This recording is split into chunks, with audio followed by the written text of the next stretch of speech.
What's up, everyone? Happy Monday. So I want to get right into the point of today's video. So I started off this year, 2023, on January 4th with a very ambitious goal. My goal was to see how far I could take a $35,000 account.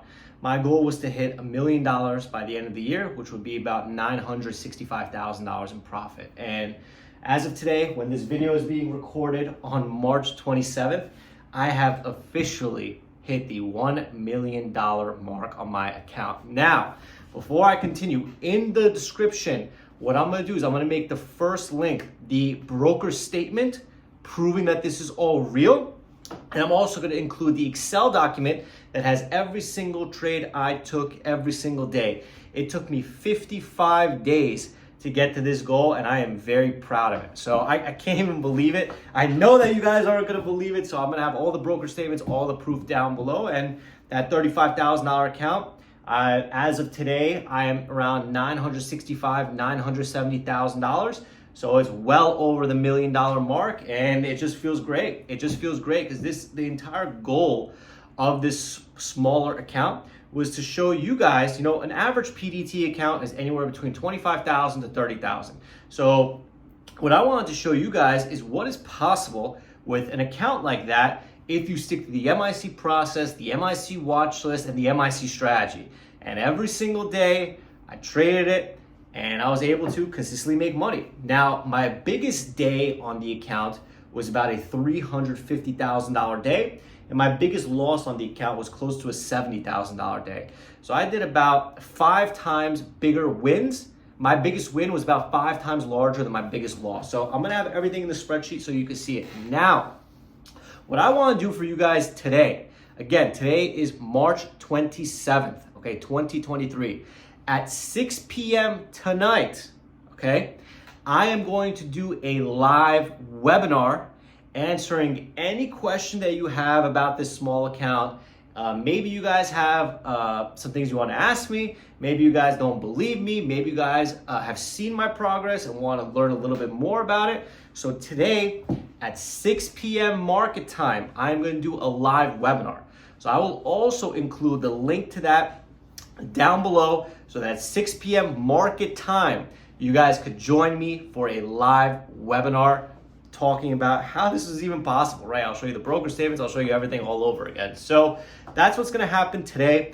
Also, what we're gonna do is we're gonna run a big promotion to join MIC. These are the lowest prices we have ever offered in the last 2 years to celebrate the small account challenge. So if you have a smaller account, if you have a big account, if you have a medium account, and you wanna learn how to trade the same way that I did for this account, if you want to learn our strategy, if you want to follow our watch list, today is the day at 6 p.m. to get the biggest discount possible in MIC history, So that's that. I'll see you guys at 6 p.m. for that live webinar. And hey, you guys get to ask me all the questions that you want.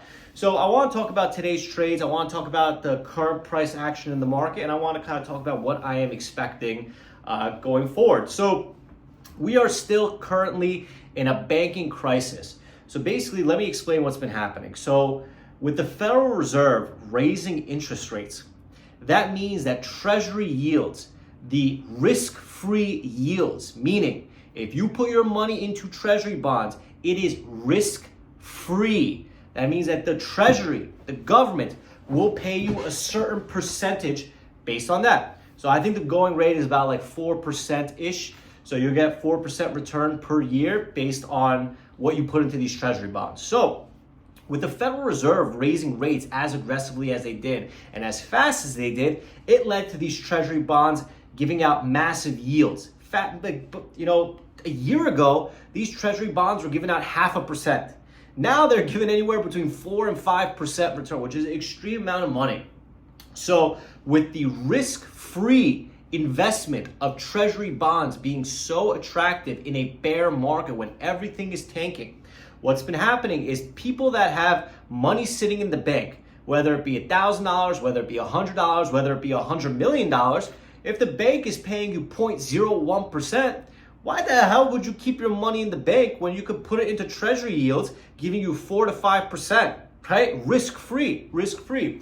So that is what led to the run on the banks. Everyone took their money that was in the banks, getting them 0.00069%, and they put it into treasury yields. So now all of a sudden, every single bank is having massive withdrawals. Why would you put your money in the bank when the treasury is paying you 5%? What the bank is going to do is when your money is in the bank, they're going to lend it out and they're going to make all the money. Instead of the bank making all the money, now here you are taking your money and putting it into treasuries.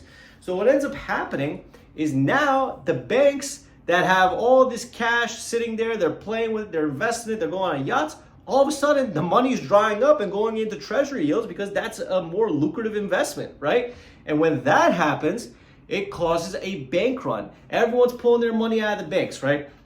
And I think legally, the bank must have 25% of all deposits in cash. So that means that 75% of the deposits, they are playing with it. They are investing it. They're putting it into mortgages, auto loans, this loan, that loan, right?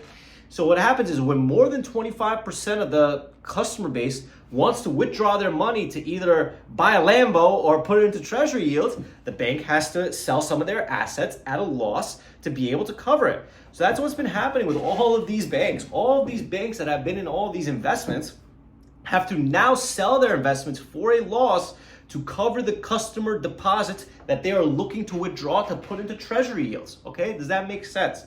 So now we are in a banking crisis where there's no money in the banking system because everyone's putting it into the treasury market. So the Federal Reserve came out and essentially printed $300 billion in money to lend to the banks to be able to cover the withdrawals so that they don't have to sell their investments for a loss, which caused the stock price to tank and cause a domino effect and a bank run and blah, blah, blah.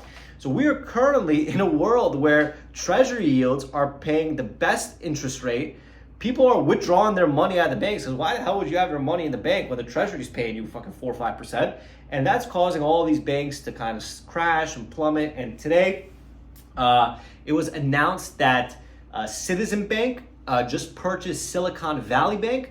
So now a lot of the bank stocks are rebounding because, hey, they feel like, all right, if any of these banks are cheap, another bank will buy them for pennies on the dollar and the system will be fixed, right? That's currently where we're at in the market. Now, what does that mean for a trader like me? What does that mean for a trader like you? And how can we make money on this, right? Because that's why we're here. We're here to make money every single day, right? So if I personally primarily trade small cap stocks. I trade stocks that are in between the range of $1 to $15. And most of the time I trade these stocks because they are scam companies. Rather than making money on the best stocks in the world like Warren Buffett, buy and hold, what I like to do is I like to find the worst companies in the world and bet that they're gonna go lower by shorting them. So I like to find companies that, are putting out the same PR twice, that have toxic financing, that are taking all this money for research and development and putting it into corporate jets, and I make money when stocks go down. So that's what my focus is. So although these banking stocks are a great opportunity when they're going down, it is way above my pay grade. These are multi-billion dollar companies. And chances are these multi-billion dollar companies, they'll come down and they'll come back up. Whereas these, 10 to $50 million companies, once they go up, they come down because they're basically moved on hype, right? So for me, as a short bias trader, there has been a lot of money and there's been a lot of attention in the bank stocks. Rather than traders trying to gamble on the small cap stocks and find lottery tickets on the small cap stocks, what traders are currently doing in the month of March is they've been just playing the bank stocks. They've been looking for bounces on bank stocks. They've been trying to trade the bank stocks, and it's made our small cap market really, really slow. Coming off a great month in February where I made almost $500,000 in a month, this month I think I'm up at like $50,000, which it's great for the average person, but it's not great for me when I'm making $500,000 a month. So my advice for you, when the market is slow, when your edge is not there, when the opportunity is not there, that's not your reason to deviate from the process. So every single trader has to have a strategy, right? Every single trader has to have something called an edge. And if your edge is not there, if your strategy is not there, if it's not showing up, that doesn't mean that you should be sizing up to compensate. So while the market's been slow, I've been trying to remind everyone that this is not your opportunity to size up larger, to make up for the difference because the market is slower. This is not your opportunity to become a banking expert and a banking genius knowing when these bank stocks are gonna bounce. This is your opportunity to double down on what you do right, which is waiting for the right opportunities, waiting for the right stocks, not oversizing, not overtrading, and sticking to the process. So let me explain what I did today. Today I made about $2,300, which is a pretty average day. I remind myself that $2,300 a day is about $500,000 to $600,000 a year, which is a great amount of money. So I kind of trick my brain into saying, all right, today's a good day. And what I did today is I basically just waited for my small cap stocks to appear.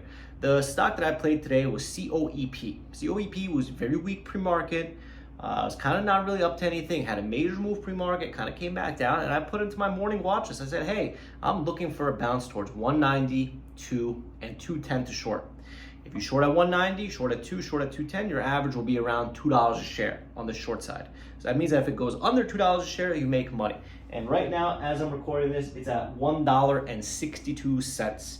That's about a 40-cent a share gain, about a 20% gain on the stock in about 2 hours of trade, which is pretty freaking good, right? So what I did today is I basically shorted 190 and 2, and I got out around the 170s, and now here I am making this video. So when the market is slow, we're still able to find opportunities to trade. But what I want to remind you guys is just because there's still minute opportunities to trade, that doesn't mean that I'm going oversizing because, hey, last week was a slow week. Hey, the bank stocks are still moving. Let me go bigger and try to make more money while it's slow to compensate for the lack of action. And that's the fastest way to blow up, guys. And I mentioned this in a lot of videos, and people always ask me, when is the right time to size up into a stock? When is the right time to use full size on a stock? And my advice is always the same. Number one is first you have to find what your best setup is. What is your best strategy? What do you win 90% of the time? When this pattern shows up, what do you win 90% of the time on? For me, it is the first red day setup. So for me, when I see a first red day setup, I know that is a 95% win rate. I know that if it shows up, I have to be bulldozing into it. Whereas if I'm just shorting into resistance, if I'm just scalping around and that has maybe a 50% win rate, I'm gonna use significantly less size. So the way that I explain to people is it should be exponential. So for example, oh shit, sorry, I moved the camera. For example, it should be along the lines of if something is a 50% win rate, and again, this is just my size, use it as a example into how to size up dramatically. So again, this is just based on me. If something is a 50% setup, I am using 5,000 shares, okay? If something is a 70% setup, I am using 15,000 shares. If something is a 90% setup, I'm using 20 or 30,000 shares. If something is a 95 to 98% setup, I'm using 50,000 to 100,000 shares. Do you notice how dramatic the sizing increases based on the win rate of that pattern? So what you are trying to do is find the pattern that you personally, not me, you consistently have a high win rate on. When that pattern shows up and that pattern is there, that is when you exponentially size in. When that pattern is not there, when it is slow, when it may be a low win rate percentage setup, use less size, scalp around, and call it a day, baby. Call it a day. So when the market is a little bit slower and I felt like I had maybe a 50 or 60% win rate, I didn't go 100,000 shares today just because I wanted to make money. I'm waiting for those specific 95% setup, which is Bed Bath & Beyond. Bed Bath & Beyond, I made $350,000 in one day. I want to make $350,000 every single day, bitch. Of course I do. But if the opportunity is not there, I'm not allowed to size up. So these are the things I'm going to be talking about in today's Q&A, right? So today at 6 p.m. market time, we'll continue this conversation. We will launch our biggest promotion ever into joining MIC, and we will go over my small account challenge that I started at the beginning of the year with 35,000, now over 1 million. And hey, maybe I could get to 2 million by the end of the year. Who the hell knows? But I'll see you guys today, 6 p.m. market time. I'm going to put the broker statements, the trades, the link to the webinar, every single thing in the description below. And if this video is helping you, please leave a like on the video. Please leave a comment on the video. Please subscribe to the channel. And I will see you guys tonight, 6 p.m. market time. And for those of you asking, yes, there will be a recording, but trust me, You want to be here live. You want to get access to the special promotion because it's going to be a limited amount of people that we are letting into the club for the cheapest rate possible. And honestly, if you guys made it to the end of this video, it's going to be $99 to join MIC. So 6 p.m. market time, you'll get the link. You'll join for the cheapest rate possible. And I will see you guys tonight, 6 p.m. Thanks.